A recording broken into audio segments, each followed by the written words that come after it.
কসরাইয়া রাস্তা দিয়া বেলালকে ঘোরায়। অবশেষে পাহাড়ের উপরে তুলেছে বেলালকে।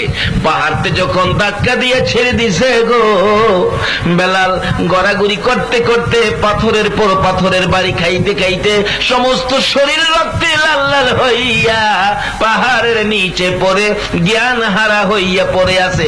যখন বেলালের জ্ঞান ফিরে আসতো, চিৎকার মেরে ডাক মারতো, ইয়া রাসূলুল্লাহ, ইয়া হাবিবাল্লাহ, ইয়া রাসূলুল্লাহ, ইয়া হাবিবাল্লাহ। উমাইয়া ইবনে খালফ বলেন, এত মায়ের এত কষ্ট দেওয়ার পরও বেলাল এই কালিমা ছাড়ে না, নবীর ভালোবাসা বলতে পারে না। কি করব, কিভাবে বলাবো?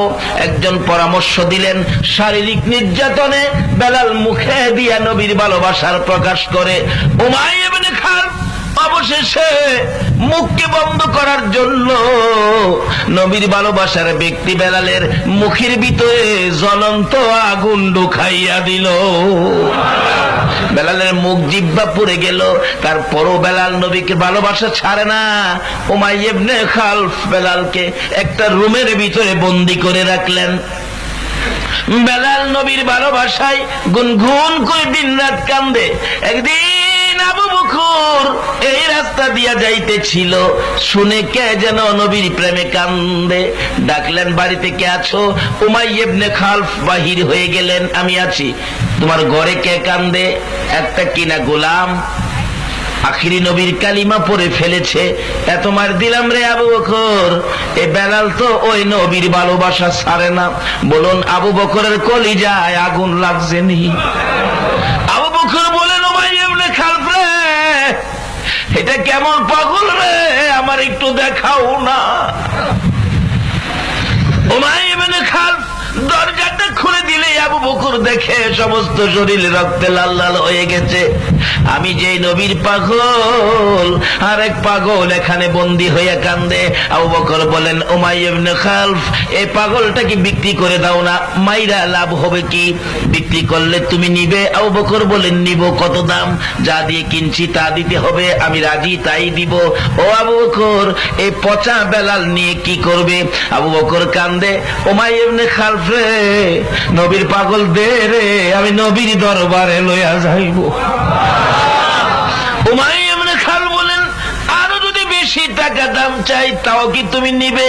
আবু বকর বলেন, রে উমাইয়া ইবনে খালফ, শুধু বেশি টাকা নয়, আজকে যদি আমি আবু বকর 7 আসমান 7 জমিনের মালিক হই, আর তা দিয়ে যদি বেলালকে খরিদ করা লাগে রে, আমি 7 আসমান 7 জমিন দিয়া হইলেও বেলাল খরিদ করব, বেলাল থুইয়া যাইব না।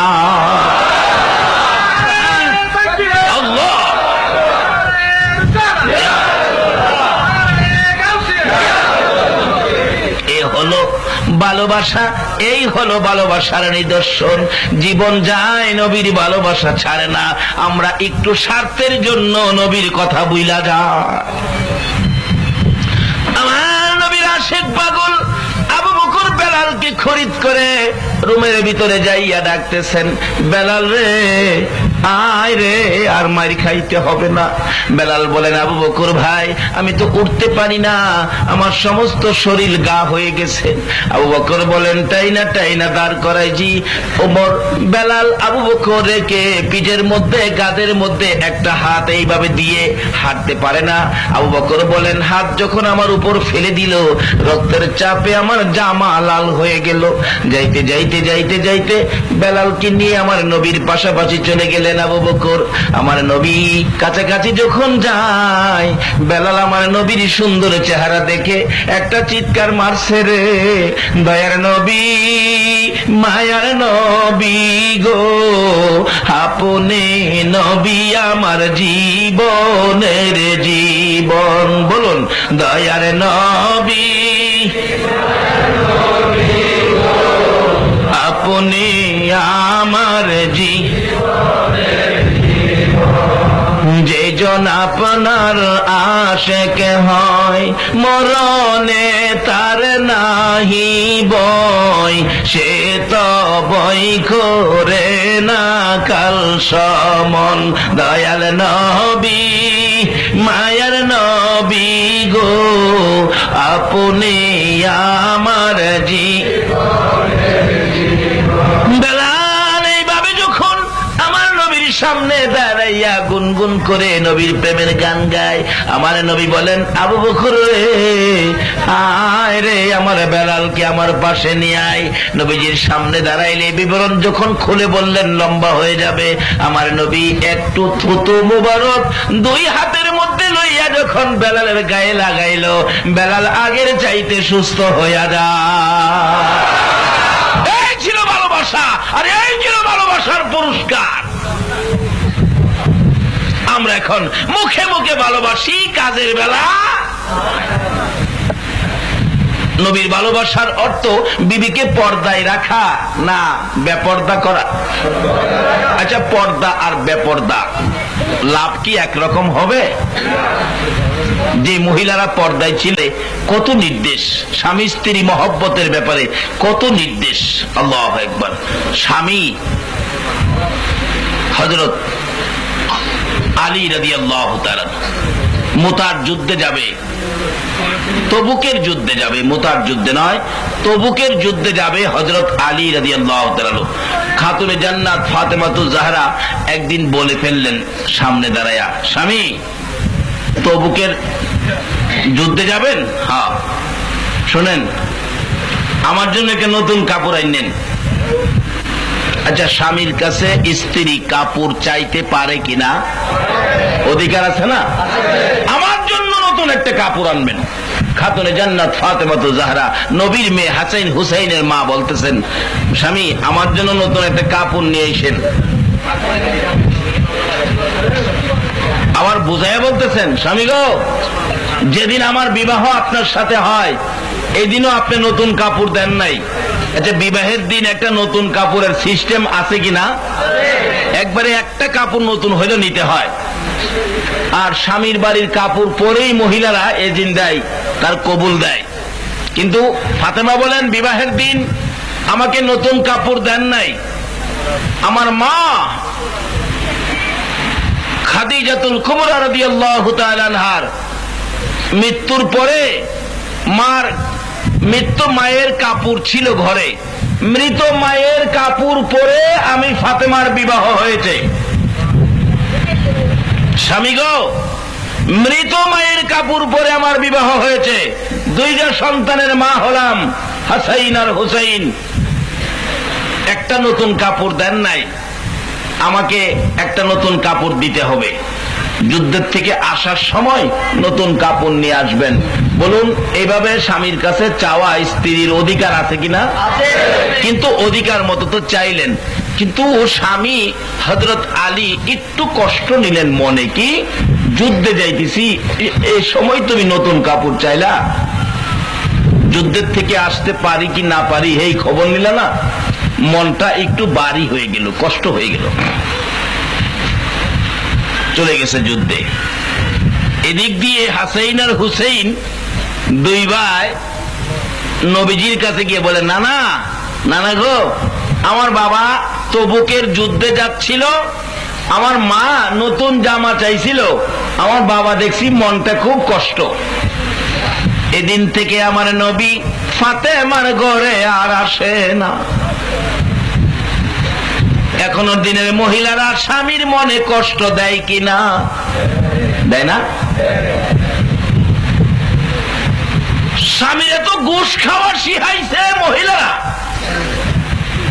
পার্শ্ববর্তী মহিলার স্বামী ব্যবসায়ী মানুষ, রোজার ঈদে 5,000 টাকার শাড়ি আনছে, আর পাশের ঘরের বেচারা চাকরি করে, কম দামি চাকরি।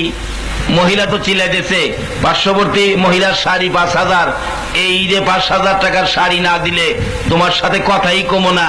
এই ফুইল্লা ফেসি হয়ে রয়েছে। স্বামী আইসে কয়, তোমার কি হয়েছে? কমইরা জামু, তোমার লগে কথা কমো না। আরে কি ব্যাপার? 5,000 টাকার শাড়ি, বেচারা বেতন ওই 5,000 আছে না? 5,000-এর কর্মচারী কন্ত বেচারা কি দিয়া শাড়ি আনবো? তখন ওই অপারক হইয়া অফিসে গিয়া বলে পিয়ন রে, একটু ডাইনে বাউে লইস। আছে না নাই নেবার পয়সা? আমাদের দেশে কই উফরি উফরি, কই বেতন পাই কত? পোলারা ক বেতন পাই তো 7,000। উফরি কেমন পা? বেতন 7,000 পরে জিগা উফরি কেমন পা? আচ্ছা উফরিটা কি জায়েজ? সিগনেচার দেয় না 200 না দিলে। আমাদের চট্টগ্রামের স্টেশনেও টিকিট নাই, আবার 10 টাকা বাড়াইলে টিকিট হয়। আমি একদিন বলছি, মাস্টার সাহেব এগুলি নিয়ে কারচুপি করবেন না, জনগণকে সঠিকভাবে দেন। আপনারা বেতন পান না, হুজুর টিকিট নিবেন, না হলে পরে আসেন। আমার পরে আসতাম আমি, কি পরের ঘটনা কিন্তু একদিন কিন্তু পরের ঘটনাগুলি ক্যাসেটে পাইবেন। নারী সমাজ এগিয়ে আসতে হবে। মেয়ে নারী যদি, স্ত্রী যদি বলে দেয়, শোনো একটা পয়সা বেজাল আমার সংসারে আনতে পারবো না, এই বেজাল রোজগার আমার সন্তানদেরকে আমি খাওয়াবো না, বলুন স্ত্রী যদি এই কঠোর হয়ে যায়, স্বামী কি বাজে কাজে হাত দিতে পারবে? যেই সমস্ত মহিলারা এইভাবে রোজগার পরিষ্কার রাখলেন, হালাল খাইলেন, ওই সমস্ত মহিলাদের সন্তানেরাই নামাজি হয়, আল্লাহর ওলি হয়। এখন সন্ত্রাস হয় কেন? কারণটা কি? এই খাওয়ার মধ্যে ভেজাল ঢুকছে। ডানে বামে কিছু নিস, বাড়ি অন্যি ফেসাও ফেসি হয়েছে, এটারে ফেসা বানান লাগবো। সিগনেচার দিতে এলে কয় সিগনেচার তো এখন দেওয়া যাবে না, রোজারিদের পরে আইসেন। করে বাবা আমার আজকা দরকার, রোজারিদের পরে আইসেন। 100 দিলে দেওয়া যাইব? কোন 100 হবে না, দিছে 300 যখন ফাইলের নিচে থুইছে, উপরে সিগনেচার দিছে। এই রূপ বাঙালির চরিত্রে আছে কিনা কন্ত? নবীর ভালোবাসার অর্থ কি এই? নবীকে যারা ভালোবাসে জীবন যাইতে পারে, অবৈধ কোনো কিছু করতে। বলতেছিলাম আমার নবীর কত আদরের মেয়ে খাতুনে জান্নাত ফাতেমাতুজ জাহরা স্বামীর সাথে কি ব্যবহার করে দেখুন। ডাকতেছে, নতুন জামা আইনেন। হযরতে আলীর মনে কষ্ট গেল। মা ফাতেমা 2 সন্তান হাসাইন আর হুসাইন নবীজির কাছে খবর পৌঁছে দিল। আমার নবী বলেন, স্বামীর মনে কষ্ট দিয়েছে, ফাতেমার ঘরে আর যাব না। একদিন চলে গেল, নবীজি আসলেন না। 2 দিন চলে গেল, নবীজি আসলেন না। 3 দিনের দিন সকালবেলা ফাতেমা সহ্য করতে পারে না। হুসাইন রে, হুসাইন রে, যা তোর নানারে দেখো আমার বাড়িতে আসার জন্য। যে বাবা প্রত্যেক দিন 2 বার 3 বার করে আসতেন, আজকে কেন আসে না? আমার তো আর মন মানে না। ফাতেমা কাঁদতেছে। হাসাইন হুসাইন 2 ভাই গিয়ে নবীজির সামনে হাজির হলেন। নানা, নানা গো, মা কান্দে, আপনি কেন যান না? আমার নবী বলে দিলেন, হাসাইন হুসাইন তোর মারে বলে দে, নতুন জামা চাইয়া আমার আলীর মনে দুঃখ দিয়েছে। নতুন জামা চাইয়া রে আমার আলীর মনে দুঃখ দিয়েছে। যতক্ষণ পর্যন্ত আলীর মন খুশি না করবে, আমি নবী ফাতেমার ঘরে যাব না। শুধু এটাই শেষ না রে হাসাইন হুসাইন? ফাতেমারে বলে দে, স্বামীর মনে দুঃখ দিয়ে, ফাতেমা স্বামীর মনে দুঃখ দিয়ে যদি মৃত্যুবরণ করে, আমি নবী ফাতেমাকে মেয়ে বলে দাবি করব না। নবীর আশিকেরা, নবীর পাগলেরা, স্বামী স্ত্রীর জীবনটা কিভাবে চলবে? নবী যদি ভালোবাসা থাকো, নবীর কথাগুলো মানতে হবে, নবীজির চরিত্র, নবীর আদর্শগুলো গড়ে নিতে হবে। আমি ফাতেমাকে মেয়ে বলে দাবি করব না যদি ফাতেমা স্বামীর মনে দুঃখ দিয়া কবরে যায়। এবার এই খবর পৌঁছে দিলেন হাসাইন আর হুসাইন মায়ের কাছে। 3 দিন শেষ, যুদ্ধ বিজয়ী হয়ে গেল। বিকালবেলা তবুকের যুদ্ধের থেকে হযরতে আলী রাদিয়াল্লাহু তাআলা আনহু আসতেছে। বহুদূর দেখা যায়। অন্যদিন যুদ্ধ শেষে আলী ঘোড়া চালাইয়া সরাসরি বাড়ির ভিতরে ঢুকতো বীর বিক্রমের মতো খুশি মনে। আজকে মনটা ভারী ভারী, আগের থেকেই ঘোড়ার থেকে নেমে গেলেন। ফাতেমা বাড়ির ভিতরে চুলার মধ্যে গরম পানি বসাইয়া অপেক্ষায় স্বামী কোন সময় আসবে, কিন্তু মনটা ভারী। ঘোড়ার থেকে নাইমা ঘোড়ার লাগাম ধরে আস্তে আস্তে আসতেছে। বাড়ির কাছাকাছি আসলে দৌড় দৌড়ে যাইয়া ফাতেমা স্বামীর পায়ে সালাম করছে। সালাম করলেন স্বামী। হযরত আলী তো মনটা একটু ভারী। স্বামী নতুন জামা লাগতো না? পয়সা নাই আনবা করতে, বুঝতে পারছি তো, লাগতো না, থাক, তুমি আমার সব। আচ্ছা অন খুশি হইতেছে নি? আলী নতুন জামা লাগতো না, তুমি আমার সব, তুমি আমার শাড়ি। সুবহানাল্লাহ, লাগতো না নতুন জামা। পায়ে সালাম করে আলী এখনো মনটা খুশি হয় নাই। তোর বাড়িটা হাত থেকে নিচে দেন, আমার কাছে যুদ্ধ করে আসছেন, ঘোড়ার লাগামটা দেন। ঘোড়াটা নিয়ে বাঁধছে, যুদ্ধের পোশাকটা খুলছে, স্ত্রী স্বামীর গায়ের পোশাকটা খুলছে। খোলার শেষে ঘরে রাখছেন, আয়েশা হাতে ধরে টানতেছেন, স্বামী আসেন আসেন। পাথরের মধ্যে দাঁড়াইছে, গরম পানি দিয়ে পাও ধুয়াইলেন, হাত ধুয়াইলেন, মুখ ধুয়াইলেন, আঁচল দিয়ে মুখ মুছে দিলেন, হাত মুছে দিলেন, পাওগুলি মুছে পরিষ্কার করে হঠাৎ করে পায়ে ধরে পড়ে গেছে। স্বামী নতুন জামা চাইয়া তোমাকে কষ্ট দিয়েছি, সেজন্য আজকে 3টা দিন পার হয়ে যাই গো স্বামী, আমার বাবা আমার বাড়িতে আসে না।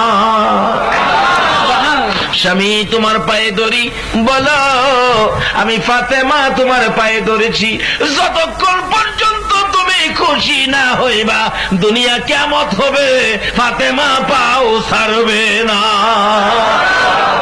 হযরতে আলী মুস্কি মুস্কি হাসতেছিলেন, মুস্কি মুস্কি হাসতেছিলেন। এই ফাঁকে দিয়ে ইমাম হাসাইন আর হুসাইন দৌড়াইয়া গিয়া নবীর সামনে হাজির। নানা নানা গো, নানা আসেন আসেন।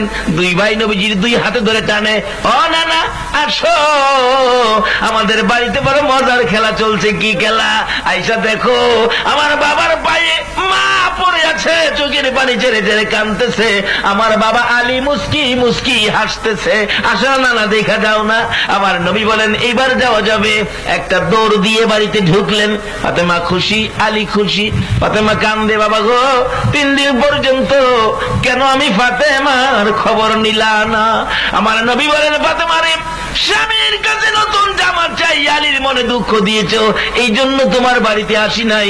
শুধু বাড়িতে আসি নাই এটাই শেষ নয়, আমি ঘোষণা দিয়েছি স্বামীর মন খুশি না করে তুমি ফাতেমা যদি মৃত্যুবরণ করতা, আমি হাসরের দিন তোমাকে মেয়ে বলে দাবি করতাম না।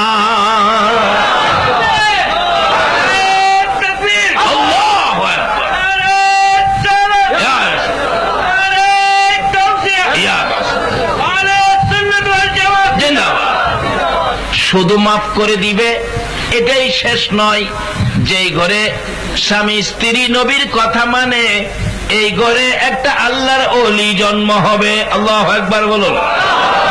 ওই ঘরের মা বাবার দোয়া যদি কোনো সন্তানে নিতে পারো, ডাইরেক্ট আল্লাহর ওলি হইয়া যাইবা। কারণ নবীর ভালোবাসায় ওলি হওয়া যায়। আল্লাহু আকবার বলুন। নবীর ভালোবাসায় কি হওয়া যায়?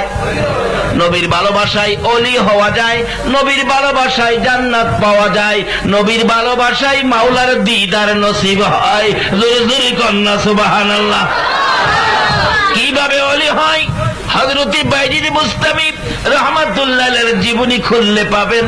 বাইজিদ ওলি হয়েছেন মায়ের দোয়ায়। বলুন কার দোয়ায়? বাইজিদ মার দোয়ায় ওলি হয়েছে। কত বড় দরজার ওলি হয়েছিলেন বাইজিদ। একদিন নামাজে দাঁড়ায়া আল্লাহর আরশে চলে গেছে। 2 রাকাত নামাজে আল্লাহর আরশে ডাকে বাইজিদ, আরশ আরশ, আরশে ডাহে। আল্লাহ কই? নবী কইছে নামাজ দিয়া মাওলার দিদার করতাম, আমি নবীর কথা মানি, নবীরে ভালোবাসি, বিদায় নবীর কথায় আরশ আসলাম দেখার জন্য, আল্লাহর সাথে সাক্ষাৎ করার জন্য। আল্লাহ কই? আরশে। কয় বাইজিদ আল্লাহ তো আরশে থাকে না। কেন আরশে থাকে না? নবী বলছে নবীর সাথে আরো গোপন চুক্তি হয়েছে, সেই খবর জানো না? নবীর সাথে চুক্তি হয়েছে, নবী গো তোমার সাথে দিদার হয়েছে আমার আরশে, তোমার উম্মতেরা যদি নামাজে দাঁড়ায় আমি আরশ ফালাইয়া জমিনে দেয়া দেখা দিমু। ভাইজি আল্লাহ তো তুমি যখন নামাজে দাঁড়াইছো আরশ ফালাইয়া তোমার সাথে দেখা করতে জমিনে গেছে। বাইজিদ আল্লাহু আকবার বলে চিৎকার মারছে। এই কি আখিরি নবীর উম্মতের মর্যাদা? এত বড় দরজার ওলি ছিলেন বাইজিদ। একদিন বাইজিদ বুস্তামি রহমতুল্লাহ আলাই তরিকতের কাজ নিয়ে, তরিকতের দাওয়াত নিয়ে বাহির হলেন। রাস্তা দিয়ে হাঁটতেছে, হাঁটতে হাঁটতে তার জীবনীতে লেখে একেবারে ক্লান্ত হয়ে গিয়ে একটা গাছের নিচে বসলেন রেস্ট নেওয়ার জন্য। গাছের নিচে বসার পরে গাছের উপরে পাখি ছিল, পাখি তো উপর থেকে লেদা মারছে, পাখি লেদা ময়লা ত্যাগ করলেন। এই লেদাটা আইসা বাইজিদ বুস্তামি রহমতুল্লাহ জামার মধ্যে পড়ছে। অনেক সময় মৌলবীর মাথার উপরেও কাওয়া লেদা মারে। বাইজিদ বুস্তামি রহমতুল্লাহ পাখির দিকে চাইলেন, পাখি এ কি করলি? আমার একটা জামা, তরিকতের দাওয়াত নিয়ে বাহির হলাম, আমার জামাটা অপবিত্র করে দিলি। এইভাবে একটু কড়া নজরে চাইছে। আল্লাহর অলির নজরে পাখিটা পুইরা ছাই হইয়া জমিনে পড়ে গেছে। অলিদের সাথে বেয়াদবি করবেন না, অলিদের পক্ষে থাকুন। আসলে যারা অলির পক্ষে আছে তাদের কোনো ভয় নাই। ডাকতেছে, কি করলি? পাখিটার সাথে সাথে গাছ থেকে পুইরা ছাই হইয়া জমিনে পড়ে গেছে। তার থেকে 6 মাস পরে আবার তরিকতের কাজ নিয়ে বাহির হলেন বাইজিদ বুস্তামি রহমতুল্লাহ আলাই। একটা রাস্তা দিয়ে যাচ্ছে, পাহাড়ের চিপা চাপা রাস্তা। হঠাৎ দেখে নামাজের টাইম হয়েছে, আসর। আসরের নামাজ তো পড়তে হবে। আল্লাহর অলিরা নামাজ পড়ে কিনা? নবীরে যারা ভালোবাসে তারা নামাজ পড়ে কিনা? পড়ে। এবার দেখতেছে নামাজের টাইম, উজু করব, পানি কই? পানি তো নাই। হঠাৎ দেখে পাহাড়ের চিপায় ছোট্ট একটা ঘর, ঘরের পাশে যায় ডাকতেছে, বাড়িতে কেউ আছেন? আমাকে এক বদনা পানি দেন, আমি উজু করে নামাজ পড়ব। কিন্তু কেউ সারা শব্দ দিল না। কিন্তু মানুষ ঘরে আছে, আউট পায় কিন্তু আওয়াজ দেয় না। আবার ডাক দিলেন, ঘরে কি কেউ নাই?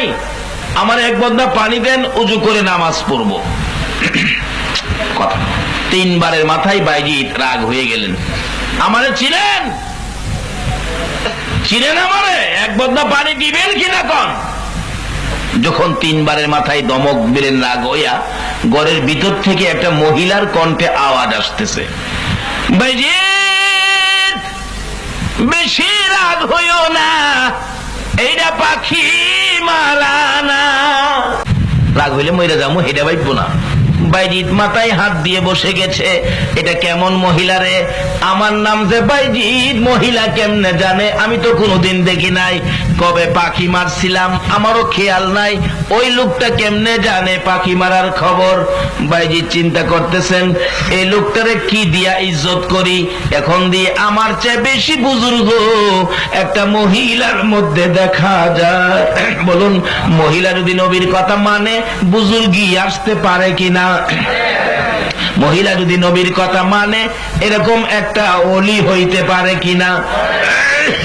বাইজিদ ভাবতেছে, হায় হায় হায়, ভাবতেছিলাম আমি এই জামানার মধ্যে সবচেয়ে বড় বুজুর্গ, ওখানে দেখি আমার চেয়ে বেশি বুজুর্গ মহিলা। বাইজিদ বলেন, আমি আর কত বড় বুজুর্গ হইলাম, আমার চেয়ে বুজুর্গ দি পর্দার ভিতরের মহিলারে দেখা যায়। মহিলা দি আমার চেয়ে বেশি বুজুর্গ, আমি বাইজিদার কত বুজুর্গ হইলাম। দেখি মহিলারে জিগাই, এই বুজুর্গি কিভাবে হাসিল করলো। ও মা বোনেরা, লক্ষ্য করে শোনো, প্রত্যেক দিন এই সুযোগ পাওয়া যায় না। মা বোনেরা, বাচ্চাগুলো ঘুম পাড়াইয়া রে জানালাটা খুইলা আলোচনা শোনো। একদিন তোমার বাচ্চা থাকবে, তোমার বাড়ি থাকবে, সুকেশ ভর্তি তোমার কাপড় গুলো থাকবে, তোমার সাদা কাফন পরাইয়া বাহির করে দিবে। বাইজিদ ভাবতেছেন, এত দামি মহিলা, এত বড় বুজুর্গ মহিলা এই এলাকার মধ্যে আছে, মহিলাকে কি দিয়া সম্মান করব, কি বলে সম্মান দিব? বলুন, আমাদের কাছে, আমাদের সমাজে আমাদের কাছে সবচেয়ে সম্মানী মহিলা কে হবে? একজনে খালি কইছে মা। সবচেয়ে সম্মানী কে? এক মাহফিলে কয় খালেদা জিয়া, সবচেয়ে সম্মানী বলে খালেদা জিয়া। আরেক মাহফিলে কয় শেখ হাসিনা। যারা রাজনীতি করে নেতৃত্ব দেয় তাদের কাছে হয়তো, কিন্তু আসলে সবচেয়ে দামি মহিলা আমাদের কাছে কে হবে? শুধু আমাদের কাছে নয়, জাতি বিজাতি, বিজ্ঞানী অজ্ঞানী যত কিছু আছে, ধর্ম বর্ণ নির্বিশেষে সমস্ত পৃথিবীর বিজ্ঞানীরা একটা তদন্ত দিয়েছিলেন, পৃথিবীর মধ্যে সবচেয়ে দামি সবচেয়ে সুন্দর কে? পত্রিকার মধ্যে আসছে সবচেয়ে দামি সবচেয়ে সুন্দর নাম হলো মা। তাইলে আমার নবীর কথাই তো ঠিক হইল। নবী যে বলছে মায়ের পায়ের নিচে জান্নাত, তাইলে দামি হইল কে? মা। বাইজিদ বলেন সবচেয়ে দামি হলেন মা, আমি মহিলাটাকে মা বলে ডাক দিব। বাহির থেকে ডাক মারলেন মা। মহিলাদেরকে মা ডাকলে খুশি হয় কিনা? মা, মা গো মা, তুমি আমার মা লাগো গো। আমি বাইজিদ বলছি তুমি আমার মা। বাইজিদের মতো একটা অলি কাকে মা বানাই রে? ও মা বোনেরা লক্ষ্য করে শুনো, বাইজিদের মতো একটা অলি যদি কারো সন্তান হয়, বলুন ওই মায়ের জীবন ধন্য হইব কিনা? এখন তো ওই মা নাই, আর বাইজিদও আর হয় না, মাও পাওয়া যায় না, আর আল্লাহর অলিও এখনকার যমুনায় জন্ম হয় না। খালি অলিদের জীবনই পাওয়া যায়, আল্লাহর অলি পাওয়া যায় না। কেন মা হয় না? নবী খুশি হইলে আমার আল্লাহ। বলতেছিলাম বাইজিদ সবচেয়ে দামি মা, ওই মহিলাটাকে মা বলে ডাক দিলেন। কি বলে? মা। মা গো, ও মা, আমি ভাবছিলাম এই জামানায় আমি সবচেয়ে বড় বুজুর্গ, এখন হিসাব করে দেখি আমার চেয়ে বেশি বুজুর্গি আপনার মধ্যে। মা, আমি জানতে চাই এত বড় বুজুর্গি কি দিয়া হাসিল করছেন, কিভাবে হাসিল করছেন আমি জানতে চাই। ও তক্কারফুল এলাকার মহিলারা শোনো, ওই মহিলা ঘরের ভিতর থেকে জবাব দেন, বাইজিদ, বাইজিদ রে, আমি জীবনে কোনোদিন স্বামীর মনে দুঃখ দেই না। কার মনে দুঃখ দেয় না? অনেক মহিলারা দেয়নি। যদি সন্ধ্যার দিকে গুড়া মাছ কোন রিক্সার ড্রাইভার আনে, দেখবেন মাছের পুটলা ডিল মারে, এই সময় এই মাছ আমি কাটতাম না। বলুন স্বামী কষ্ট পাইছে কিনা?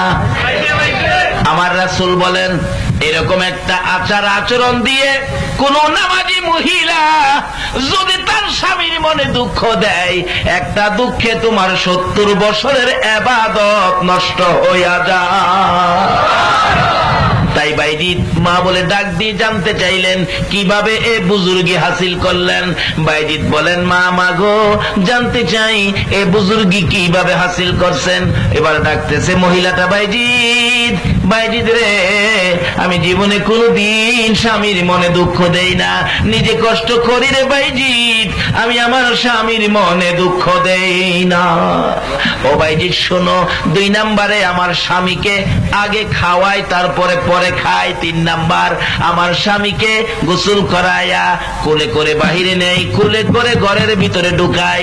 ও বাইজিদ, আমার স্বামী অসুস্থ, তা করলাম। বাইজিদ শোনো, আমার স্বামীরে ঘুম না পারাইয়া আমি মহিলা জীবনে কোনোদিন ঘুমাই না। কিন্তু বাইজিদের মতো ওলি যাকে মা বানাইছে, এই মহিলা কি বলতেছে? স্বামীরে ঘুম না পারাইয়া আমি আগে ঘুমাই। স্বামী কষ্ট করে আসলে শুইলেন বিছানায়, মাথায় হাত বোলায়, পাওটা টিপে দেয়, স্বামী ঘুমাইলে তখন ঘুমায়। ওখানে স্বামীর পাও টিপবো দূরের কথা, স্ত্রীর পাও টিপবই তো কুল পায় না। আর টিপতই না কেড়ে, কি কন? না টিপা করবেন কি? বিয়া করার সময় 1 লাখ আনেন নাই, হাও টিপতেন না, কি করবেন?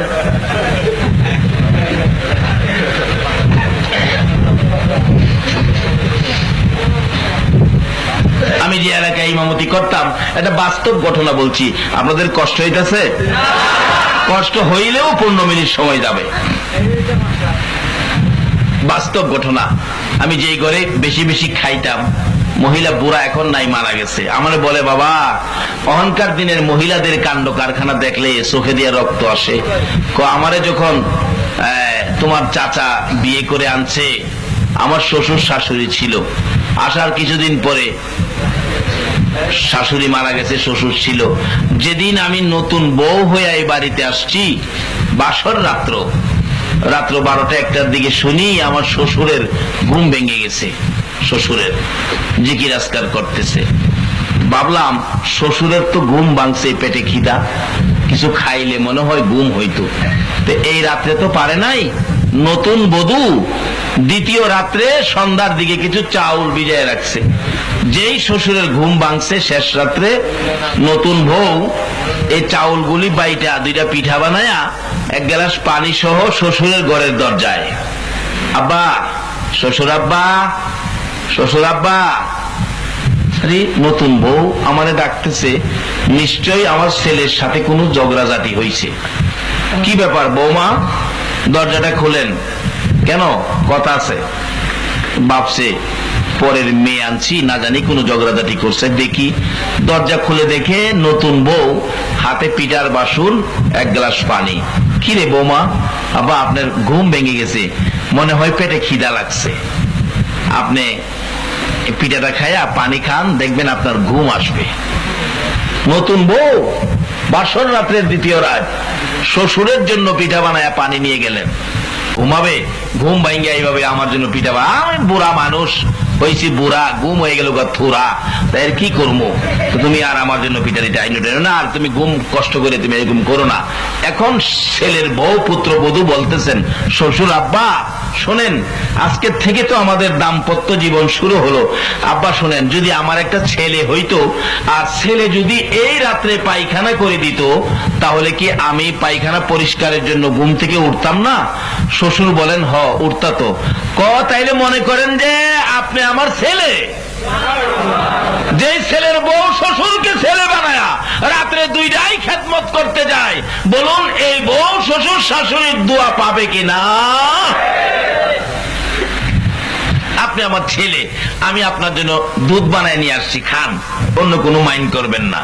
তার কারণ কি, এই বউ এইভাবে শ্বশুর শাশুড়ির খেদমত করার কারণটা কি, বিয়ের সময় যৌতুক হিসাবে 10টা পায়ও শ্বশুর বাড়ির থেকে আনে নাই।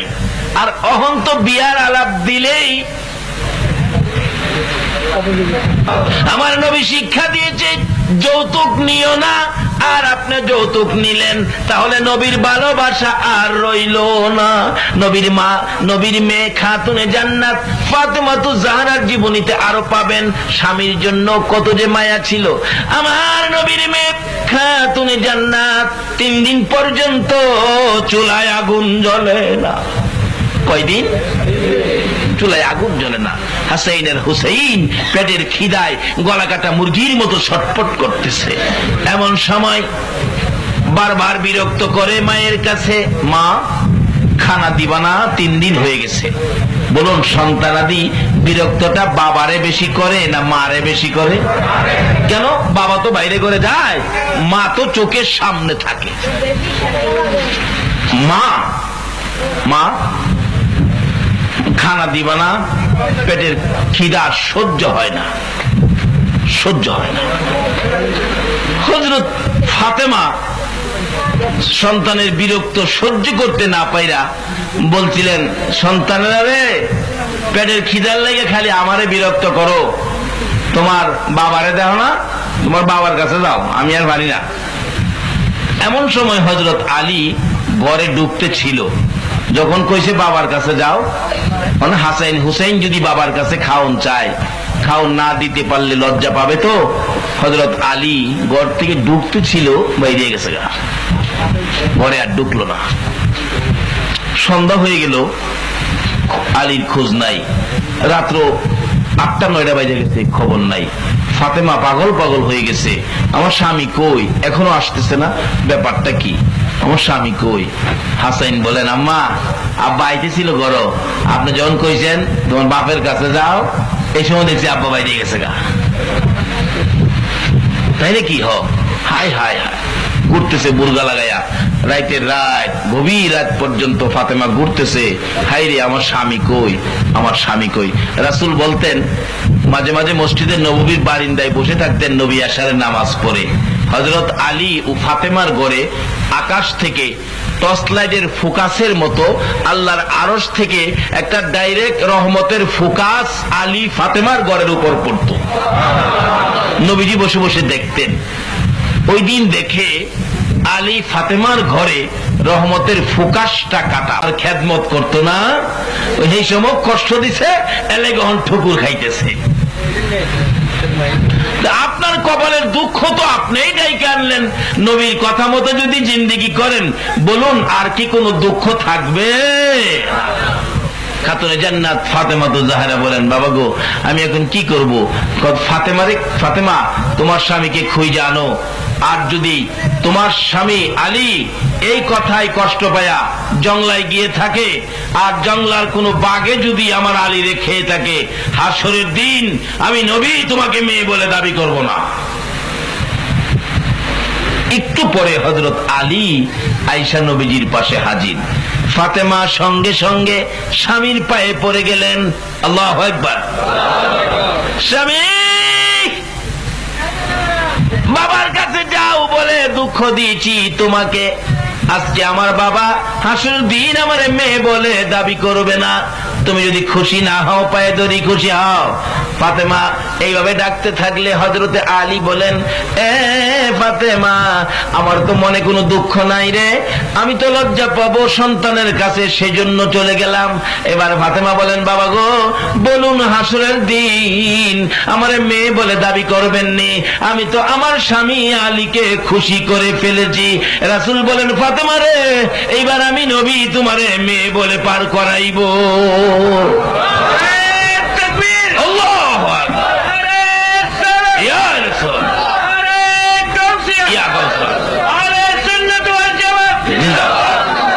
নবীর মেয়ে হইয়া যদি স্বামী স্ত্রীর মধ্যে এই সম্পর্ক এইভাবে আমাদের জন্য স্মৃতি করতে পারে, বলুন এখনকার দিনের মহিলারা নবীরে যদি ভালোবাসা থাকে গো, স্বামী স্ত্রীর এই সম্পর্ক রাখতে হবে কিনা?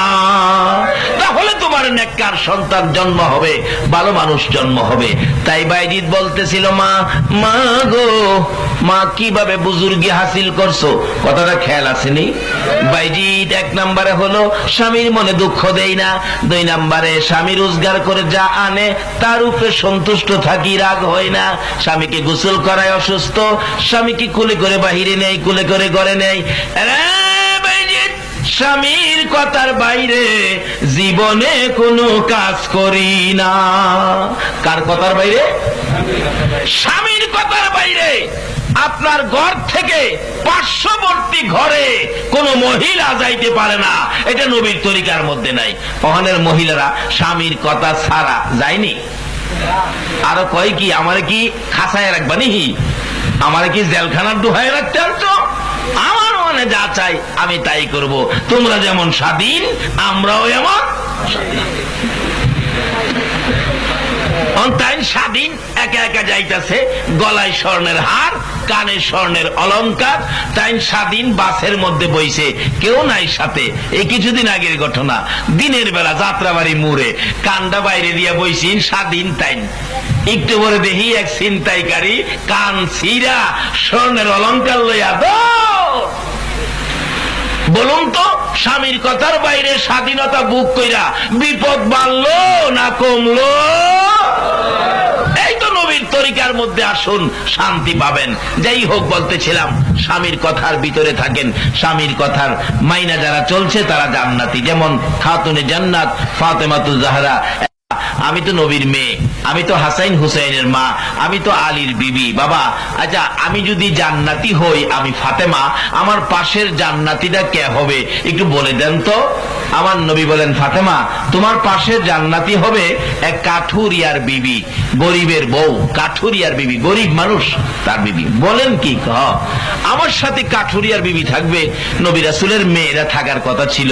রাসূল বলেন, না, কাঠুরিয়ার বিবি। আব্বা তাইলে এই বাড়িটা ঠিকানাটা দেন তো, আমি একটু দেখা করে আসি, আমার পার্শ্ববর্তী বেহেশতে দেয়া হবে। রাসূল ঠিকানা দিলে ফাতেমা সকালবেলা রওনা হয়েছে, গিয়া বাড়ির গেটে আওয়াজ দিয়েছে। ভিতরতে বলেন, কে? আমি ফাতেমা, নবীর মেয়ে। কি ব্যাপার? তোমার সাথে দেখা করতে আসছি, দরজাটা খোলো। মহিলা বলেন, বোন গো দুঃখিত, ফাতেমা আসলে দেখা করব, এই অনুমতিটা তো আমি আমার স্বামীর কাছ থেকে নেই নাই, আমার স্বামীর কাছ থেকে এটা আমি নেই নাই। ফাতেমা, আমি তো তোমার সাথে দেখা করতে পারলাম না, দুঃখিত। যেই তো স্বামীর কাছ থেকে এজাজত রাখি নাই, ফাতেমার সাথে দেখা করব স্বামীর অনুমতি ছাড়া রাজি না। হাসাইনের লগে দেখার অনুমতি তো আমি রাখি নাই, কাজী আপনি কালকে আইসেন, দেখা করব। পরের দিন রওনা হয়েছে। হুসাইন কো আম্মা কালকা কই গেছিলা? বাইরে আমার নিছ না, আমার নিতে চলো। গিয়ে আওয়াজ দিছে, কে? আমি ফাতেমা। হুসাইন কো আম্মা কালকা বাইরে এখানে আইছিলা? হ্যাঁ। মহিলা জিগাই, উনি আবার কে? আমার ছোট ছেলে হুসাইন। বনগো, দুঃখিত, পারলাম না। আমি হাসাইন আর ফাতেমার সাথে দেখা করার অনুমতি রাখছি স্বামীর কাছ থেকে। স্বামী তো জংলায় কাঠ কাটতে গেছে, কিন্তু হুসাইনের সাথে দেখার অনুমতি রাখি না, এই জন্য আজকে পারলাম না। কালকে আইসো, অনুমতি নিয়ে রাখবো। ফাতেমা কয়, বনগো আর আসতে হবে না, তুমিও আমি ফাতেমার সাথে বেহেশত। বলেন, আমি 3 দিন পার হইয়া গেলে রাত্রের বেলা ভাতিজাকে দেখতে গেলাম। ঘরের দরজার পাশে যাইয়া দেখি ঘরের ভিতরে পূর্ণিমার চাঁদ যেন ঢুকাইয়া রাখছে। তখন বিদ্যুৎ ছিল না, জেনারেটর ছিল না, এত আলো এত ফর্সা কোত্থেকে আসলো? দরজার ফাঁকে দিয়ে আব্বাস বলেন, তাকিয়ে দেখি এটা বিদ্যুৎ জেনারেটর নয়, আকাশের চাঁদ নয়, এটা দিয়ে আমার ভাতিজা, আমার ভাতিজা, এত সুন্দর আমার ভাতিজা। আব্বাস 2টা চোখের পানি ছেড়ে ছেড়ে কান্দে, আব্দুল্লাহ রে দেখা যা তোর কত সুন্দর সন্তান হয়েছে, যাকে একটা নজর দেখলে কলিজা ঠান্ডা হয়ে যা। কিন্তু খাজা আব্দুল্লাহ তো দুনিয়ার জমিনে নাই, মদিনার মাটির নিচে চির ঘুম ঘুমিয়েছে। আব্বাস বলেন, দেখি আমার ভাতিজার আরো কি দেখতে পাই। দেখে যে দুলনাটার মধ্যে শোয়া ছিল, মানুষ ছাড়াই দুলনাটা এইভাবে নড়তেছে, মানুষ নাই, দুলনা নড়তেছে। আব্বাস কই, আশ্চর্য, মানুষ ছাড়া তো দুলনা নড়তে পারে না, ঘটনাটা কিরকম লাগতেছে। আচ্ছা আরো কিছু মন ভরে দেখি। আবার দেখে এই আঙ্গুল মোবারক আকাশের দিকে উঠাইয়া 3 দিনের শিশু নবী আকাশের চাঁদ ঘুরাইতেছে। আঙ্গুলটা যেদিকে নেয় চাঁদ সেদিকে যায়, আঙ্গুল ঘুরাইলে চাঁদও ঘুরে। আব্বাস কয়, নিশ্চয় আমার ভাতিজা সাধারণ কোনো মানুষ নয়, আমার ভাতিজা বড় হইলে আমি ভাতিজার পক্ষে যাব। যেদিন আব্বাস কালিমা পরে মুসলমান হয়েছিলেন, প্রথম প্রশ্ন ছিল, ভাতিজা তুমি যে দোলনাটাই শুয়েছিলা, মানুষ ছাড়া দোলনাটা নড়তে ছিল, এটা তো হয় না, মানুষ তো লাগে ধাক্কা দিতে হয়। আমার নবী চোখের পানিগুলো গাল বেয়ে বেয়ে ছেড়ে দিছে। চাচা, চাচা গো, আমার দুঃখের কথা মনে করেছো? দুনিয়ার সাধারণ শিশুরা দোলনায় শুয়ে থাকলে মা দোলনা ধাক্কা দেয়, মা যদি ঘরে না থাকে বাবা দোলনা ধাক্কাইতে থাকে। চাচা গো, আমার মা আমারে দোলনায় শোয়াইয়া দোলনা ধাক্কা দিয়ে যখন ঘরের বাহিরে যাইতো, দোলনা যখন আস্তে আস্তে থেমে যাইতো, আমি ডান দিক বাম দিক মাথাটা ঘুরাইয়া তালাশ করতাম আমার দরদি বাবা কই। আমার বাবার ব্যথা অন্তরে আসার আগে আগে আমার আল্লাহ রহমতের ফেরেশতা দিয়া দোলনা দুলাইতো। আমার বাবার ব্যথা অন্তরে আসতে দেয় নাই, ওই বাবার যেই কাজটা ছিল রহমতের ফেরেশতারা করত। বাবা, প্রথম প্রশ্নের জবাব পাইলাম, দ্বিতীয় প্রশ্নের জবাবটা চাই। কি প্রশ্ন? আমি দেখেছি আঙ্গুলের ইশারায় আকাশের চাঁদ ঘুরাইছো। ও মুসলমান, এই বৃষ্টির মধ্যেই থাকতে রাজি আছো? আমার মন বলে সেই বৃষ্টিতে নবীর ভালোবাসাই যারা এই মাহফিলে বসে কষ্ট করবে, মাহফিলে বসে থাকবে, মাহফিলে দাঁড়িয়ে থাকবে, আপনাদের জন্য আমার নবী ফুলসিরাতের ঘাটে বসে থাকবে।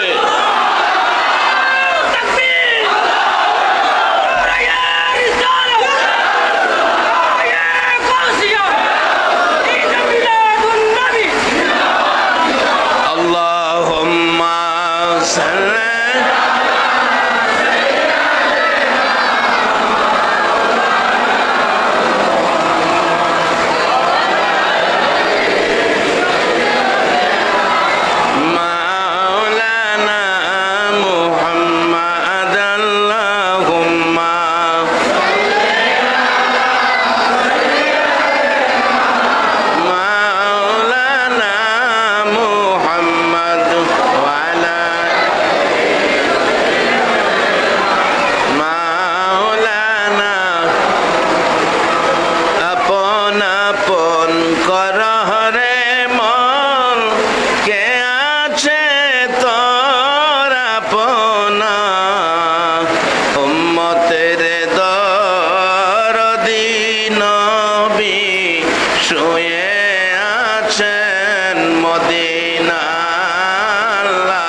পেও না, কিভাবে তুমি এই কাজটা করেছো আমি জানতে চাই। আমার নবী ডাকে, চাচা গো, আমার দুঃখের কথাগুলো মনে করে দিয়েছো। ও চাচা, দুনিয়ার জমিনে সাধারণ শিশুরা জন্মগ্রহণ করার পর মা আদর করে, বাবা আদর করে গো চাচা। বাজার থেকে বাবা ফুল কিনে আনে বাচ্চার জন্য। বাচ্চা যে বিছানায় শুয়ে থাকে, ওই বিছানার উপর ফুলটা ঝুলাইয়া রাখে। বাচ্চারা ফুল দেখে ফুলের সাথে খেলে, একটু বড় হইলে ও আ শব্দ করে, আর একটু বড় হইলে হাত নাড়াইয়া ফুল ধরে খেলতে চায়। চাচা, মক্কার জমিনে এমন একটা ফুল কিনার মতো আমার কেউ ছিল না। আমি নবী যখন ফুল নিয়ে খেলার ইচ্ছা করতাম গো চাচা, আমার আল্লাহ আকাশের পূর্ণিমার চাঁদ আমার জন্য ফুল বানাইয়া ঝুলাইয়া রাখতো। এত ভালোবাসতেন যেই নবীকে, সেই নবী তো আজকে আমাদের নবী, আমরা সেই নবীর উম্মত। আমাদের জন্য কত কিছু বাজেট করেছেন নবীর উসিলাতে, সেই বাজেটগুলি কিভাবে নেব আসতেছি সামনে। আসলে বৃষ্টিটা বেশি হইতেছে, বসার জায়গা পাইতেছে না, পানি দোয়া করে দেব। আর ওই চার পায়া খাটে শোয়া কবরে নিয়া শোয়া দিয়ে আসবে, আর কোনোদিন কেউ তোমার খবর নিবে না। বলুন এই দিন আমাদের প্রত্যেকের সামনে আছে কিনা? এই উদ্দেশ্যে তো রাসূল আমাদের একটু উপদেশ দিয়ে গেছেন। উপদেশটা কি? কাফা বিল মাউতি ওয়াইজান, একটা ওয়াজ যথেষ্ট, তুমি মৃত্যুর কথাটাকে স্মরণ করো। আচ্ছা বলুন, আমরা সকলেই একদিন মরতে হবে কিনা? তাতে কারো কোনো আপত্তি আছে? যেই হোক, আসুন আমরা নবীর কথা মাইনা কিছু রোজগার আজকে এই মাহফিল থেকে করে নেই। এবার আমার নবীর পরিচয় কিভাবে পাবেন, পরিচয় কিভাবে নেবেন, মা খাদিজাতুল কুবরা রাদিয়াল্লাহু তাআলা আনহার জীবনী বলেন, আমি ঘর থেকে বেরিয়ে দেখি আকাশের পূর্ণিমার চাঁদ যেন আমার ঘরের সামনে উদয় হয়ে রয়েছে। জিজ্ঞেস করলেন, ও আবু তালিব, এ কি তোমার ভাতিজা? তোমার ভাতিজা? যা শুনছি সব চেহারার মধ্যে আছে। আমি তোমার ভাতিজাকে ছাড়বো না, আমি চিনা ফেলাইছি।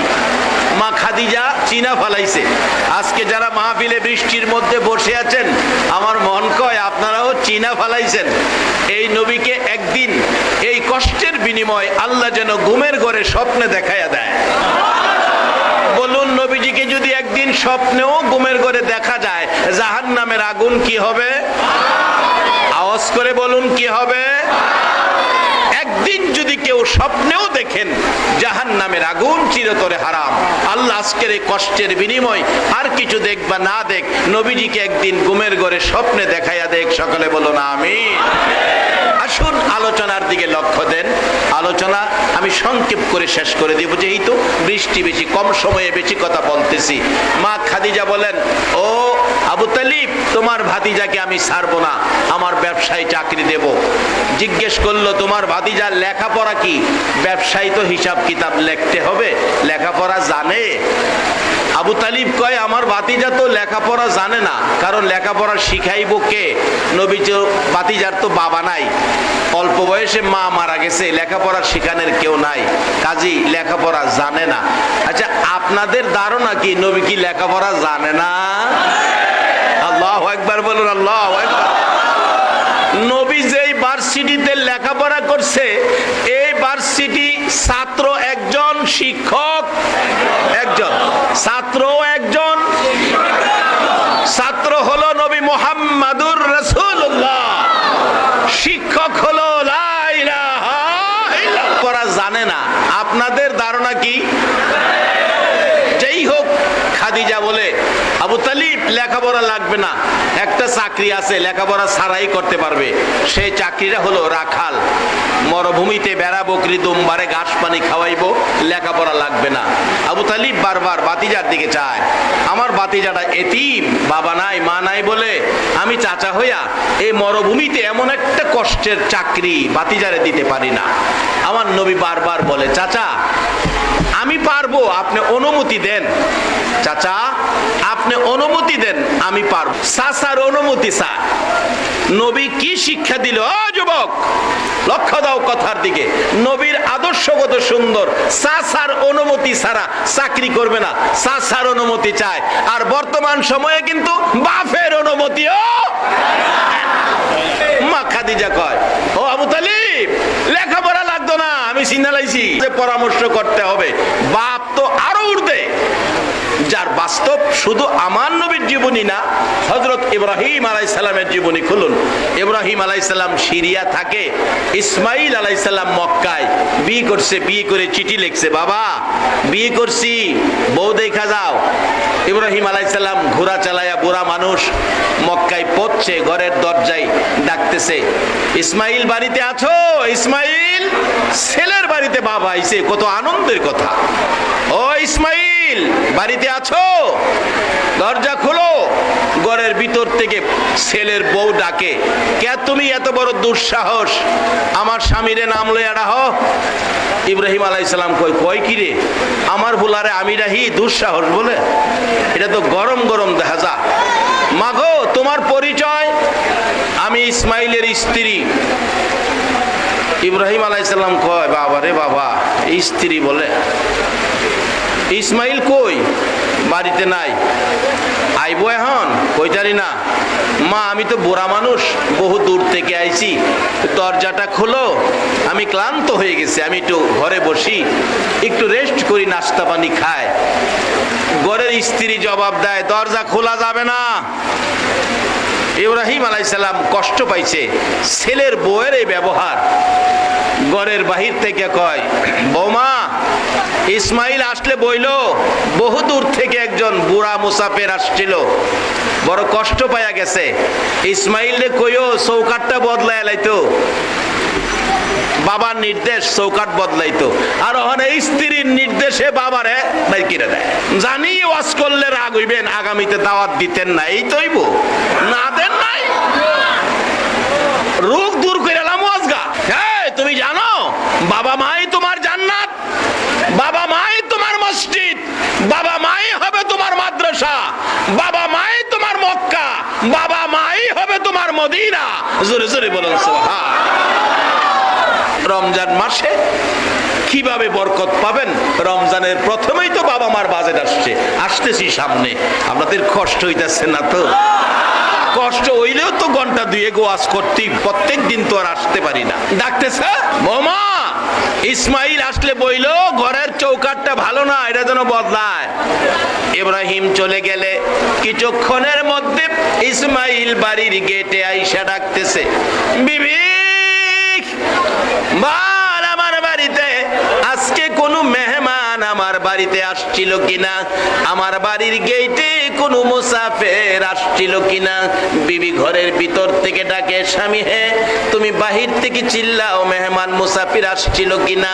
তুমি কি জানো মেহমান মুসাফির আসছিল? কিভাবে বুঝতেছো? বাহিরে দাঁড়াইয়া ডাকতেছো। ইসমাইল দুইটা চোখের পানি ছেড়ে ছেড়ে কান্দে, বিবি গো কেন জানি আমার বাড়ির গেটে আসার পর আমার নাকের মধ্যে আমার বাবা ইব্রাহিমের গন্ধ লাগতেছে। বিবি আমার বাবার গন্ধ নাকে লাগতেছে, আমার বাবার কণ্ঠের ইসমাইল ইসমাইল বলে ডাক আমার কানের মধ্যে ঢুকতেছে। বল কোন মুসাফির, কোন মেহমান আসছিল কিনা? বিবি বলেন আসছিল একজন বুড়া লোক, বহু দূর থেকে, বড় দুঃসাহস, দরজায় দাঁড়ায়া তোমার ইসমাইল ইসমাইল কইয়া ডাকে। একটা চিৎকার মারছে ইসমাইল আলাইহিস সালাম, ও বিবি ওই বুড়া লোকটা কই গো? ইসমাইল ইসমাইল বলে যে আমারে ডাকে গো, আমার বাবা ইব্রাহিম সারা কেউ না, আমার বাবা ইব্রাহিম সারা আমার ইসমাইল কইয়া কেউ ডাকবে না। বলে বুড়া লোকটা কোথায়? চলে গেছে, বসতে দেশ নাই না, নাস্তা পানি খাওয়াস নাই না, ব্যবহার ভালো করস নাই না। লোকটা কিছু বলেছে ঘরের চৌকাট ভালো না, চৌকাট বদলাইতে। ইসমাইল আলাইহিস সালাম বাবারে খুশি করার জন্য বাবার কথা মানতে যাইয়া বাহির থেকেই বলতেছে, বিবি গো, চৌকাটের কথা বলে নাই, তোর ব্যবহার ভালো না, বাবা ইঙ্গিত করে গেছে, যা যা, বাবারে খুশি করার জন্য তোরে বের করে দিলাম। বাবারে খুশি করার জন্য স্ত্রী বের করে দিছে, আর ওখানে বাবা মারে বের করে দেয়। নবী রাসূলের শিক্ষা, নবী রাসূলগণের শিক্ষা। আবার বিয়ে করে চিঠি লিখছে, বাবা এবারে চৌকাটটা দেখা যান ভালো না মন্দ। ইব্রাহিম রওনা হলেন, সিরিয়া থেকে মক্কায় আসবেন। অবশেষে বিবি সাহারা বাধা দিলেন, স্বামী যাইও না, বুড়া মানুষ, কষ্ট করে যাইবা, ছেলের বউ দরজা খুলে না, যাইও না। ইব্রাহিম আলাইহিস সালাম চোখের পানি ছেড়ে দিলেন, বিবি বাধা দিস না, আমার ছেলেটাকেও তো আমার দেখতে মন চায়, আমি একটু দেখে আসি, বাধা দিস না। সাহারা বলেন, অনুমতি দিতে পারি, গোড়ার থেকে মাটিতে ভাও লাগাইতে পারবা না, একটু দেরি করতে পারবা না, একটা নজর দেখে আবার চলে আসবা। যাও, তাই করব। আবারও পরের দিন যায়া ওই বাড়ির গেটে ডাকতেছে, ইসমাইল বাড়িতে আছো? ইসমাইল। ওই পরের বিবিটা একটু ভালো, উনি বলতেছেন, কে গো তুমি, এত সুন্দর করে আমার স্বামীর নাম লইয়া ডাকো, নামে তো বোঝা যায় তুমি আপনজন হইবা, আপনজন। ইব্রাহিম আলাইহিস সালাম মনে কিছুটা শান্তি পাইলেন, এবারের বউটা মনে ভালো। মা তুমি কে? আমি ইসমাইলের স্ত্রী। ইসমাইল কোথায়? ঘরে নাই। বাবা আমার পরিচয় নিলেন, আপনার পরিচয় দেন। ইব্রাহিম আলাইহিস সালাম খুশিতে বললেন, মা গো, আমি তো তোমার স্বামী ইসমাইলের কলিজার টুকরা বাবা ইব্রাহিম খলিল। এই কথা বলতে দেরি একটা চিৎকার মেরে দরজাটা খুলে দিয়ে পায়ে পড়ে গেছে, বাবা কেমন আছেন বাবা, গোড়ার থেকে নামেন, ঘরে আসেন। ইব্রাহিম খুশি, আর বৌমার দিকে তাকিয়ে বলতেছেন, বৌমা নামতে পারবো না, গোড়ার থেকে তোমার বড় শাশুড়ির নিষেধ, দেরি করতে পারবো না, চলে যেতে হবে। ডাকতেছে, ওই পরের বউ শ্বশুরের পায়ে পড়ে, শ্বশুর আব্বাজান নামেন, গোড়ার থেকে নামেন, আমি আপনাকে যেতে দিব না। প্রত্যেক দিন আমার স্বামী ইসমাইল ঘুমের ঘরে বসে বসে ইব্রাহিম ইব্রাহিম বলে কান্দে, বাবা বাবা বলে ডাকে, একটা নজর দেখার জন্য আমার স্বামী ইসমাইল পাগল পাগল হইয়াছে, ইসমাইলের সাথে দেখা না করে আপনাকে যেতে দিব না। গোড়ার থেকে নামেন, মাগো তোমার শাশুড়ির সাথে কথা দিয়ে আসছি, আমি তো মাটিতে পাও দিতে পারবো না। বৌমা ডাকতেছে, বাবা মাটিতে পাও দেওয়া নিষেধ, তাহলে আমি মাটিতে নামাবো না, আপনি একটু অপেক্ষা করেন। কিতাব লেখে, বড় একটা পাথর ধাক্কাইয়া ধাক্কাইয়া দরজার কিনারে নিয়ে বলছে, বাবা গো, শাশুড়ি মা মাটিতে নামতে নিষেধ দিয়েছে, পাথরের মধ্যে তো নামতে নিষেধ দেয় নাই, পাথরের মধ্যে নামেন, নামেন। সুবহানাল্লাহ। এই যাইতে বউ আছে, হন আরো গর্তে বাইর করে দেয়। মাগো তুমি যদি তোমার শ্বশুর শাশুড়িরে বাইর করে দাও, তাহলে তুমিও অপেক্ষায় থাকো, তোমারেও বাইর করবো, আইতাছে। এক বেটা কিছুদিন আগের ঘটনা, বাবারে হাত পাও বাইদা পিটাইছে, এখন তার ছেলে কয়, বাবা তুমি যে আমার দাদারে হাত পাও বাইদা পিটাইছো, আমি গেলাম দেখছি 3 কিসিমের ব্যক্তি রমজানের বরকত পাবে না, এর মধ্যে একজন হলো যারা বুড়া মা বাবার খেদমত করে না। যেই হোক, লম্বা ঘটনা আমি সংক্ষেপ করে আনছি, মেন আলোচনায় যাচ্ছি। এবার ইব্রাহিম আলাইহিস সালাম ঘরের ভিতরে পাথরে দাঁড়াইলেন, কিছু নাস্তা পানি খাওয়াইয়া বিদায় দিলেন, চলে গেলেন। ইব্রাহিম বলতেছে, বৌমা ইসমাইল আসলে বইলো এবারে চৌকাট ভালো, এটা যেন জীবনে না বদলায়। ইব্রাহিম কিছুক্ষণ পরে চলে গেলে ইসমাইল তো আবারও এসে গেছেন বাড়ির গেটে, আইসা আগের মতো ডাকতেছে, বিবি বল, আমার বাড়ির গেটে কোনো মুসাফির, কোনো বুড়া মানুষ আসছিল? বিবি বলেন, হ্যাঁ আসছিল তো। কই, কোথায় রাখছোস? কে সেই মুসাফিরটা? তুমি কিভাবে বুঝতেছো মুসাফির আসছিল যে তোমার কাছে কেমন মনে হইতেছে? কে আসছিল বলো তো? ইসমাইল বলে, মন কয় আমার বাবা ইব্রাহিম খলিল আসছে। কিভাবে জানো? আমার কাছে বাবার চেহারাটা চোখের সামনে বেশি উঠতেছে। বিবি মাল কে আসছিল?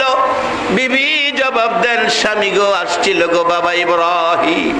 ইব্রাহিম আসছিল গো। একটা চিৎকার মারছে ইসমাইল, কই রে আমার বাবা কই? দে আমি মন ভরে আগে বাবারে দেখি। 12টা বছর হইছে রে বাবারে দেখি না। আমার নবী বলেছে, উম্মতেরা রে, মা বাবার চেহারার দিকে যদি একটা বার মায়ার নজরে তাকাও, একটা কবুল 7টা উমরা হজের নেকি পায়া যাইবা।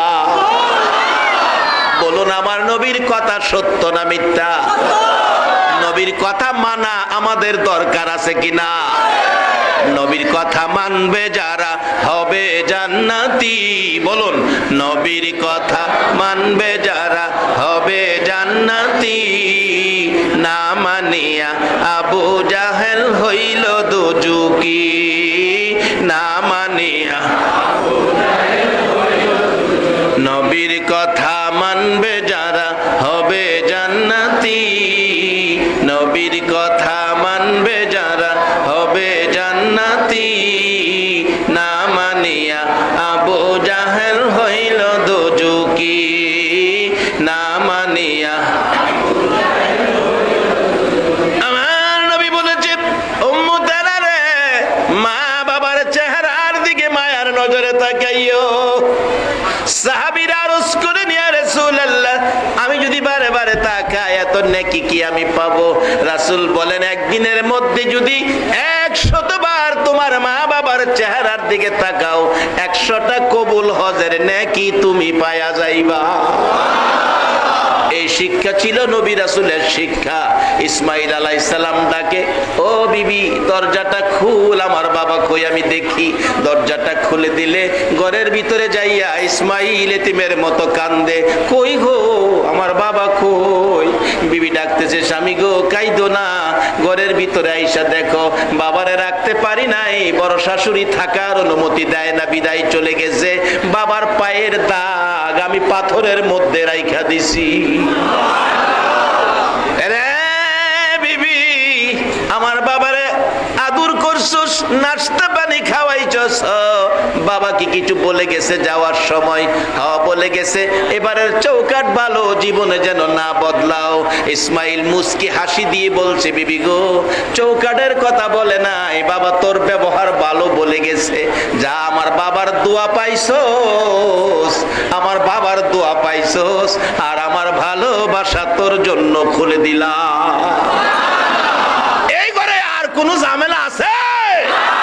ওখানে সেই ইসলাম নাই ঘরে, ঘরে ঘরে ঝামেলা ঢুকছে। কি বলেন, ঢুকে কিনা? একটাই কারণ, মা বাবা শ্বশুর শাশুড়ির দোয়া নিতে পারে না অহংকার দিনের মহিলারা। মাগো শ্বশুর শাশুড়ির দোয়া নাও, স্বামীর ভালোবাসা নাও, এই ঘরে জান্নাতের বাগান হয়ে যাবে।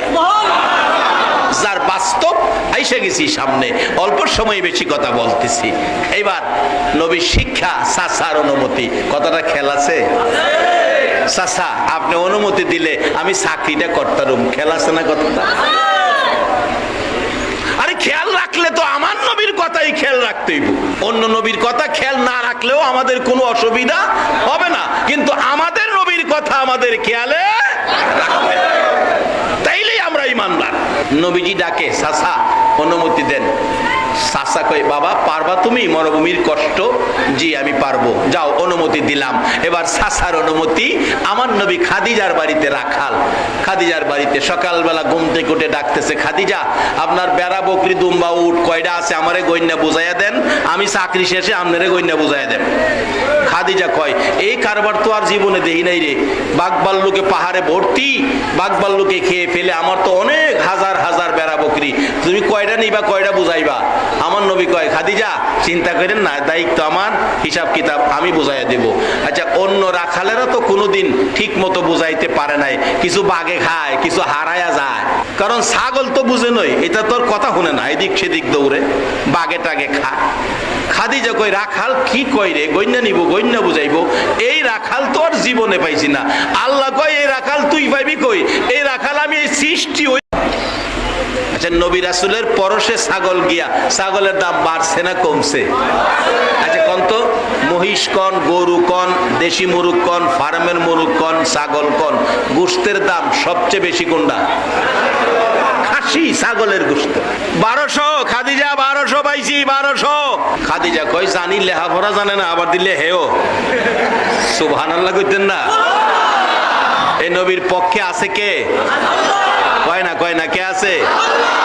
আমরা যদি হে নবীর পক্ষে যাই, আল্লাহ কি আমরার পক্ষে আসবে না? কিভাবে আসবে? আইতেছি সামনে। ছাগল 1200, দুম্বা গনছে কিছু কম, বেড়া গনছে সামান্য বেশ কম, উট আরো কম। হিসাব লেখা 4 জাতের পশু খাদিজারে হিসাব বুঝাইয়া ঘরের ভিতরে ঢুকিয়া সব গলার থেকে রশি ছাইরা দিতেছে। খাদিজা করা খাল এ কি করতেছেন? বাচ্চাগুলি ছাড়েন, মা জাতি হাতে রাখেন, না হয় এলোমেলো হয়ে যাইব। রাসূল কয় খাদিজা এটা তোমার দায়িত্ব না, আমার দায়িত্ব, তুমি খালি দেখো। খাদিজা কয় কাম কাজ ছাইরা দিলাম, দেখেই লই। আমরা নবীর খেলা দেখে। খাদিজা কয় কাম কাজ আমি ওদিন থেকে ছেড়ে দিছি, দেখি বেড়া বকরি দুম্বা গলার থেকে সব ছাইরা দিছে। ছাইরা দিলে কি হইব? কোনো এলোমেলো করে না, ঘর থেকে বাহির হইয়া দৌড়দা বাহিরে গিয়া সব এক নজরে আমার নবীর দিকে তাকায়া থাকে। 4 জাতের পশু জানোয়ার, 4 পায়া জানোয়ার যদি 4 জাতের জানোয়ার এক হয়ে যদি আমার নবীর দিকে তাকায়া নবীরে চিনতে পারে, আমরা উম্মত হইয়া নবী চিনা দরকার আছে কিনা? নাকি নবী লইয়া দলাদলি করবেন? দলাদলিটা ভালো হবে না। এই নবী চিনেন, নবীর পক্ষে আসেন। নবীর জীবনী খাদিজার জীবনীর থেকে দেখুন, 4 জাতের 4 পায়া জানোয়ার, দলাদলি নাই, হিংসা বিদ্বেষ নাই, এক নজরে নবীর দিকে তাকায় রইছে। পশু হইয়া যদি নবী চিনতে পারে, আমরা উম্মত হইয়া কি নবী চিনা দরকার আছে না? এই নবী না চিনা পর্যন্ত আল্লাহ পাওয়ার কোন রাস্তা। আমি কি কথাগুলো বুঝাইতে পারতেছি? এইবার নবীজি আগে আগে যায়, বেড়া বকরি দুম্বা বিছে সব লাইন ধরছে।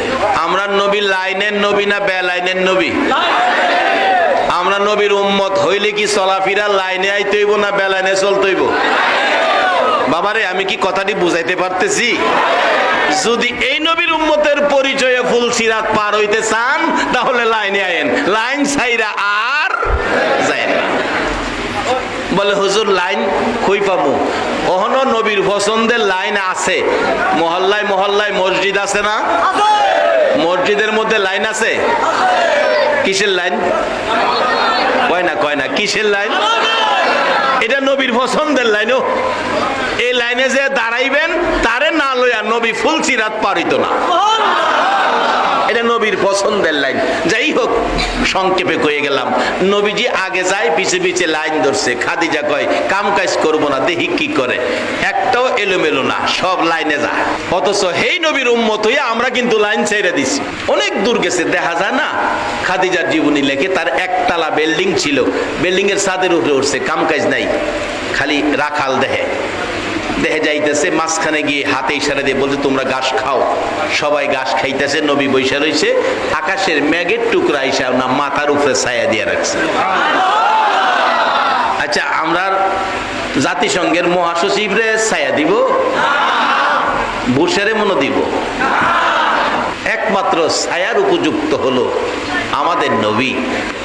মেঘের টুকরা ছায়া দিয়ে খাদিজা কয় কি রাখাল রাখলাম, এই রাখাল তো জীবনে দেখি নাই। আল্লাহ জীবনে দেখবি কই? আমার নবী ইনি শেষ নবী, আর আইতো না তো, দেখবি কই? আইছেও না আর আইতো না।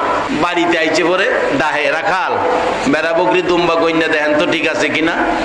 গইনা দেখে সব ঠিক আছে। জংলায় কি ভাগবার লোক আসে নাই? খাদিজা জিগায় আমার নবীকে বহুত আছে। তাইলে একটা বকরিও খাইলো না, অন্য রাখালেরা তো 8-10টা খায়লা। আমার নবী কয়, খাদিজা আমার আওতায় যত বেড়া বকরি আছে এর গায়ে হাত দেওয়ার সাহস জংলার বাঘ ভাল্লুকের। নবীর রাখালিয়াতের আওতায় থাকলে যদি বেড়া বকরি দুম বাড়ে বাঘে না ধরে, আর নবীর উম্মতের আওতায় যদি থাকতারি, বলুন কোথাও কোনো ভয় আছে? বলেন তো আমাদের সমাজে এই অবস্থা চলছে কিনা? চলে নাই মনে হয়। এই অবস্থা চলে কিনা? কেন? কারণ আমাদের অন্তর নাপাক। অন্তর নাপাক হওয়ার একটা বড় কারণ হলো এই চিন্তা করে গুনাহ করা, এটা পরে ঠিক হয়ে যাবে। শয়তান আমাদের অত্যন্ত চালাক দুশমন। একদিকে শয়তান ব্যক্তির সামনে তার চাইতে বড় অপরাধীকে পেশ করে, এরপর বোঝায় তুই তার চাইতে ভালো আছো। যেমন যে সমিতিতে সুদ খায়, শয়তান তারে বোঝায় ব্যাংকের সুদ তো খাস নাই, ভালো আছো তুই। যে প্রেম করে পর নারীর সাথে কথা বলে, মোবাইলে কথা বলে, শয়তান তাকে বুঝায় প্রেম করছ, 2-4টা কথা কইছ, একসাথে এক জায়গায় হোটেলে তো রাত কাটাস নাই, বেবিচার তো করস নাই। যে বেবিচারে লিপ্ত হয় শয়তান তাকে বুঝায়, আরে বেবিচার করছ, এখনো তো যার সন্তান জন্ম হয় নাই, ছেলে মেয়ে তো হয়ে যায় না। ছেলে মেয়েও যদি হয়ে যায়, শয়তান তাকে বুঝায় ছেলে মেয়ে হয়েছে, কি হয়েছে, ধরা তো গাছ নাই। এভাবে তার সামনে তার চাইতে বড় অপরাধীকে পেশ করে। প্রসঙ্গত বলি যে আমাদের সমাজে এখন নতুন নতুন আত্মীয়র নাম শোনা যায়। যেমন মুরব্বীরা বলবেন একটু কষ্ট করে, আপনাদের সময় গার্লফ্রেন্ড নামক কোন আত্মীয় ছিল? বলেন নাই, ছিল? আপনাদের সময় বয়ফ্রেন্ড নামে কোন আত্মীয় ছিল? এখন কোত্থেকে আসবে? এখন দেখবেন নতুন আত্মীয়, বয়ফ্রেন্ড গার্লফ্রেন্ড। মিডিয়া এত বদের বদ,